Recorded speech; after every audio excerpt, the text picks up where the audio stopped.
Fala galerinha do YouTube, eu já tô aqui em mais um vídeo aqui no meu canal e hoje eu vou ensinar como fazer brigadeiro de micro-ondas. Para isso você vai precisar de Nescau, uma lata de leite condensado e uma colher de margarina.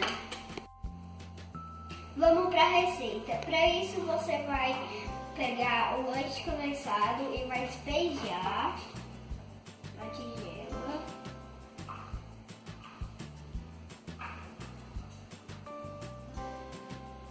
Agora vai pôr o Nescau,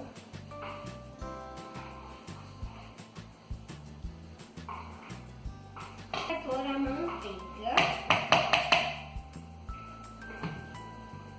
Então galerinha, vamos mexer tudo, aí quando terminar, ficar no ponto, aí você põe no micro-ondas. Gente, agora vamos pôr no micro-ondas. No meu micro-ondas tem a opção brigadeiro. É só apertar e apertar ligar. Não. Então galerinha, esse foi o resultado do meu brigadeiro. Esse foi o vídeo de hoje, espero que vocês tenham gostado. Se você gostou, deixa o seu like e se inscreve no canal. E vou comer meu brigadeiro e tchau.